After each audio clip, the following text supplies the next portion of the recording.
Hello, welcome to Conscious Business Talks. It is another Thursday, and boy, am I thrilled to be here with you, Larissa. How lovely to have you with me, love.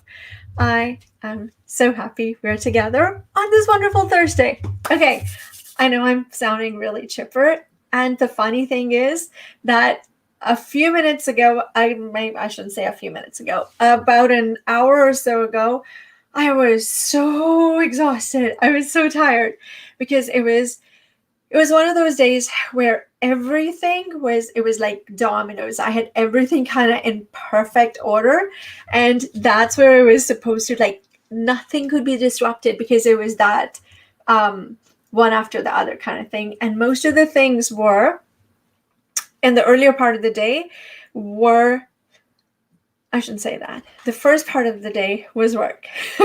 Hey, Matt. So have you made it? The earlier part of the day, it was work. But then mid-morning onwards, and normally I don't like to schedule anything in that time because that's my creative time. Like, that's my time to work on my work, my business, or things that I'm trying to figure out for my client's business. But that's my work time. That's my routine. Anyway, lo and behold, today I had stuff lined up for my mom and for my dad. And the funny thing is that sometimes, even though you've got it precisely lined up in your head, just where everybody else is kind of thinking about it, you're in that flow. You're just like, okay, boom, boom, boom, boom, boom, this is happening. But somehow everybody else hasn't made it onto that bandwagon. So even though things were lined up in my head, I was busy typing out the messages that I needed to. I was like, okay, delegating, this needs to be done, going to here, to this person. Okay, yep, this needs to be lined up, done, done, done. And in the middle of a message, my dad's talking to me because he does not want the appointment that's coming up. And I'm still in that flow where I'm like, okay, this is what I need to say. This is how I'm wording it. Yeah, okay, that makes sense. This is going to be easily understood. And I'm hearing why are we doing this? And we've gone through that before. And as you guys know, there are things happening in terms of cognition with my dad because that dreaded growth doesn't care about age, about time, about convenience, none of that. It just literally is what it is. So even though we talked about it last week, perhaps he just doesn't want to do it, and that is factoring in as well. But part of it is that some of the things are not top of mind for him. So he wants to know, why are we going? And it doesn't matter if I'm in the middle of that sentence and I need to get the wording right so it can be communicated properly so that whoever I'm giving it to can actually do what they have to do. Hey, darling. Absolutely. It was so nice to have you here. Come back whenever. Talk to you soon. And hello, darling. This is so nice. It's a beautiful Thursday when you're here. And anyway, so this is what's happening. He's talking and I'm like, okay, I answer and I'm thinking we're good. And then it shows up again. So I'm now trying to multitask with part of my mind on trying to answer whatever he wants to answer, get answered, make logical sense so that he's on board, and type in whatever I need to do so that we can get going, because everything is lined up that precisely. Well, it didn't go quite according to plan, as you might suspect. So we ended up just getting in the car, driving, and now I'm like, okay, now I can answer whatever you need to have answered. And it was still not coming together in a way that it just wasn't. Then I needed to go get my mom, so drop my dad off, introduce him to the person, set up the appointment, run off to get my mom because she was at another appointment and I had committed to driving her because my mom does not like to drive. But it doesn't, like, you know, the details of the story are not as important. The interesting part that is relevant to us as business owners is that here is everything that I'm lining up, things are tight, hence the dominoes. And in the middle of it, important players that are important, so important in my life, they are not necessarily fully on board. So there is more friction that I have time to an inclination to deal with. Anyway, get all that wrapped up, come home, keep going down, just okay, this is what's still happening, because there is delays as they're happening, and things not quite as smoothly clicking in as of course we all love to have. I'm now getting a little bit concerned about the rest of the pieces that are in place, right? Get everything lined up. Okay, those dominoes are looked after, friction or not. Now I'm on to others.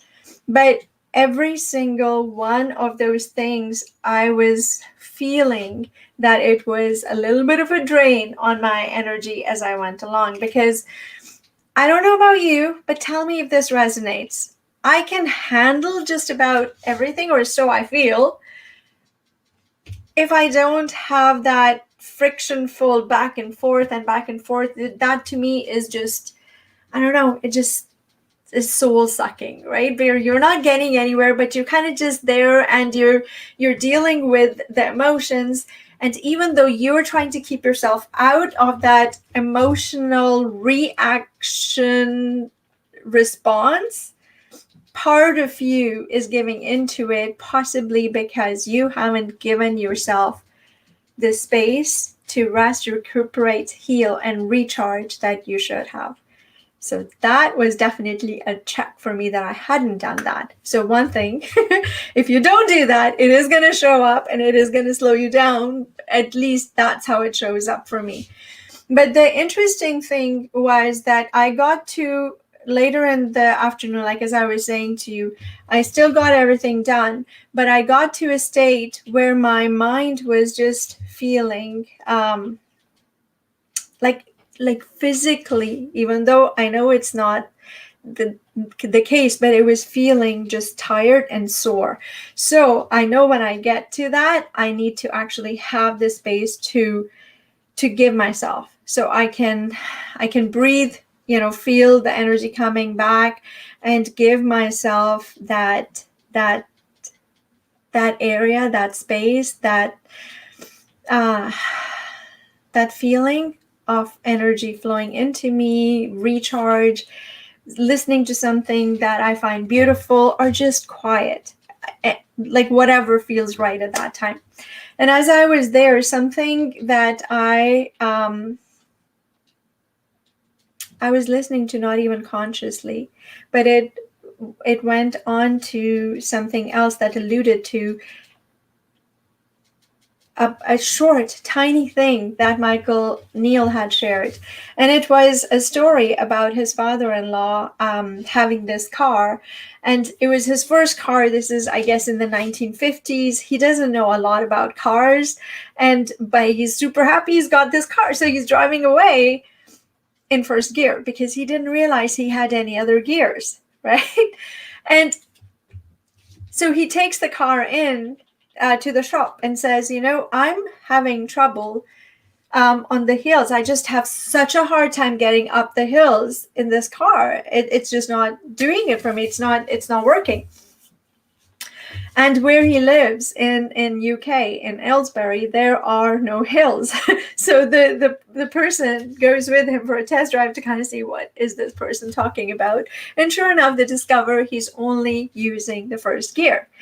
And in first gear, as any of us who have used, I love, by the way, the manual, the standard cars, just because I confess, I love fast cars. I love corners. I love powerful engines, and I love to kind of see how things go, like how responsive is the car. And you tend to do it just so much more.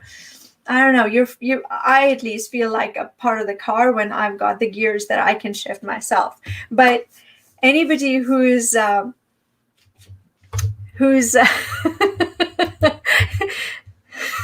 yep, be safe is right. It's true. But I'd like to think that I'm pretty safe but I do like to find a stretch of road where I can test what the car can do. Oh my gosh. Okay, before I go on, I gotta highlight this. Larissa actually shared that when these things happen, then it's a sign to stop and create space and perspective. It's happening because you're out of your inner center. Oh boy, yes. And just like Larissa, you so wisely said, that's literally where I recognized that I had to go and create that space so that I could reconnect with what feels like it's an alignment with my inner core, with my inner center. So yes, 100%. But yeah, any of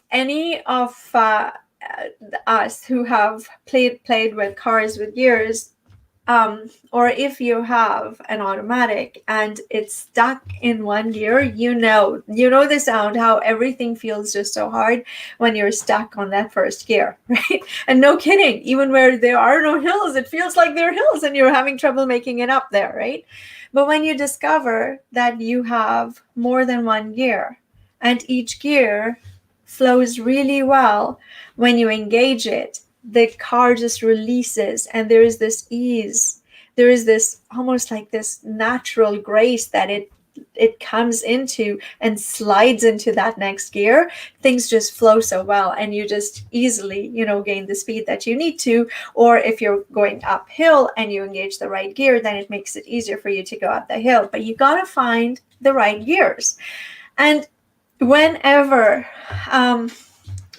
we're stuck in a gear because we don't realize or remember or understand that there are more gears, then you get stuck in that gear and everything feels so hard. And when we keep on revving because we think that what the answer is to just use more power to just power through something, we burn out the engine, right? And that's what I felt like earlier today, because I was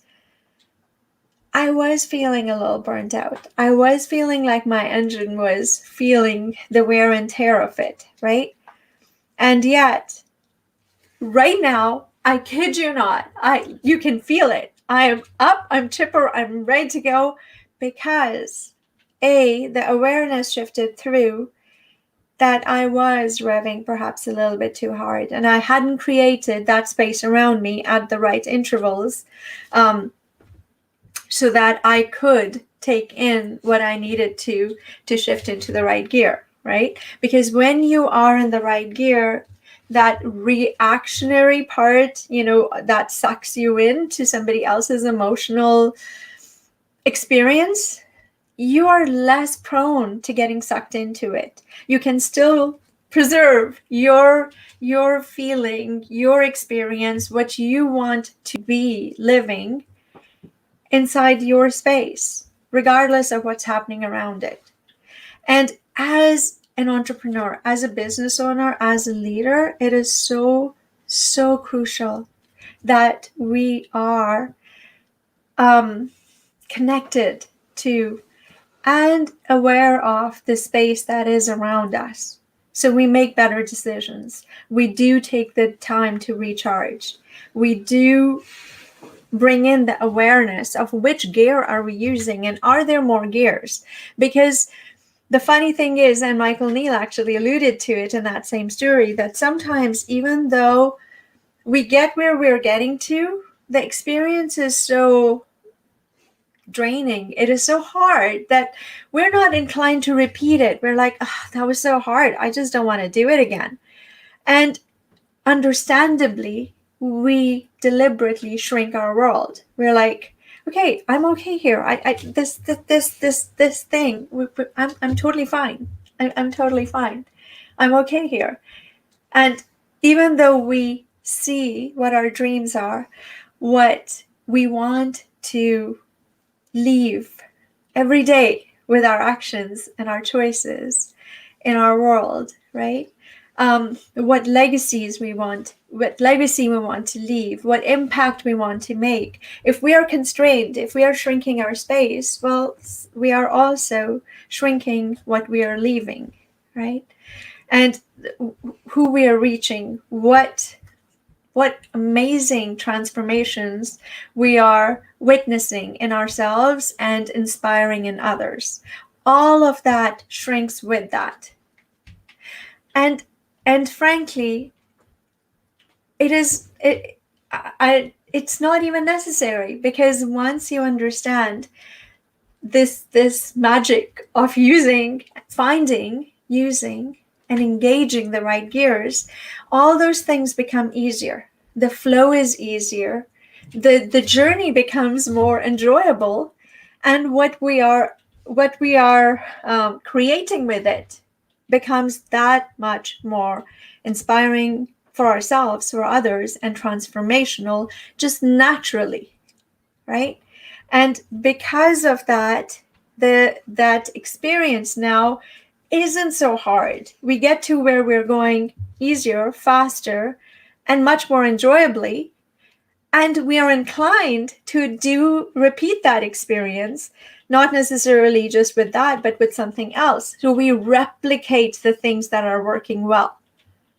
And anyway, so absolutely, work smarter, not harder. But I think it's sort of like a combination, because we talk about working smarter, not harder, but yet we also know that there are some times, especially when you are going through things, there is a level of effort that is needed. However, what I'm coming to the understanding of is that sometimes as human beings, and this definitely holds true for me, because I always say I love things simple. I simplify things because that's my thing. And yet, whenever this is happening, guess what? It is not as simple as it can be, because simple does not necessarily mean easy, does it? However, complexity just delays the journey. So, and oh my Lord, yes, sometimes working smarter means taking a break. Not when you pack the dominoes so tightly, but you're absolutely right. Without that, you get to that over-revving, over-exerting the engine, and burning out, right? Now your awesome car is not going places. I love this. I so love this. But it's it's that whole experience of mine today where I just was like, okay, I just need some space. I want quiet. I don't want to talk to anybody. But the funny thing is, I did not say that until all the dominoes that I had packed in that space were taken care of, because those dominoes were tied to people and responsibilities that I have chosen to take care of, right? But to Zishan, what you were saying, what Larissa mentioned, it doesn't necessarily have to take a ton of time to create that space to re-engage and reconnect with your inner center. It was easier for me to let myself get sucked into the cranky experience that perhaps my dad was having, right? Because he was uncertain and perhaps a bit, I talked about uncertainty and insecurity and what it leads to in terms of fear and worry, and what that whole experience, sounds like on another talk that we had together on another Thursday. But in essence, when I let his worry and his experience take some of, let myself get derailed and go into that experience, and yet it wasn't serving neither him nor I for me to be there, right? One of us had to be in a space where the experience was more serene and serving what we were trying to do. So, little kitty cat, that's my dad's cat. Anyway, and yet it worked so much better when I did create that space for us to for us to move better, right? And now I'm like, I can go again. And it's the end of the day, but I'm ready to go again. So just wanted to, yeah, you want to see the cat? Okay, let me grab the cat because he is definitely messing around.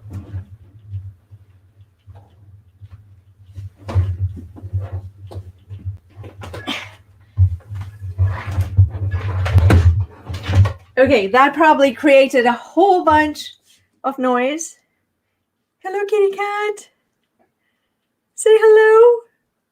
No, he's not engaged at all. He's like, nope, I want to go back to the carpet that I was busy trying to take off. See the mark on his face? That came from his explorations where he became the great explorer a day or so ago and disappeared. And he's an indoor cat, so he really doesn't go and disappear very much. But when he does, see the mark on the face? That's his battle scar. I'm not quite sure where he got it, but he did get it. Okay, darling, say bye-bye, bye-bye, and off you go. So, on that note, I'm going to leave you with, yeah, it's literally, I did not introduce him. That's Manu, the amazing cat. He did find a skunk, indeed, he did. But let me see the cat. Are you happy I introduced the cat? That's Manu, the great explorer. But anyway, so leaving you with the thought of the gears, right? Leaving you with the thought of finding the gears and what that means in terms of the journey, whether it is something that allows you to know what it takes to go from here to here and what that experience is going to be like. What do you want it to be like? And what are some of the tools, the gears that you can find and engage when you realize that you have more than one gear, and when to engage the others and how? Like, share with me what your thoughts are on that. Where have you found that stuck in first gear or not knowing that you have more than one gear to show up in your life? And what did you do to go from there to finding more gears, to get from here to here faster, understanding what it takes to do that and make that journey so much more enjoyable, right? Because at the end of the day, that's all we are doing, right? We are here, and we determine for ourselves that, hey, I want to be there. That looks really awesome. And so staying connected with our core and making that journey just so much more full of ease and grace and fluidity and natural progression. Who wouldn't want to take that journey? Who are the people with you on that journey? And Matt, you're absolutely right. Other people could be gears if you can be trustful. Absolutely. Or they can bring the gears that you need with them, right? Now you've got companions for the journey. Leaving you with that thought. If you're watching on YouTube, hit that like and subscribe button. Please share it with somebody that you believe it will help wherever they are in their journey. If you're watching on another medium, again, there's that amazing share and like and subscribe, whatever options there are. But happy to be here with you. And on that note, here's the new music that we found. Let me know what you think about it. But have a good night.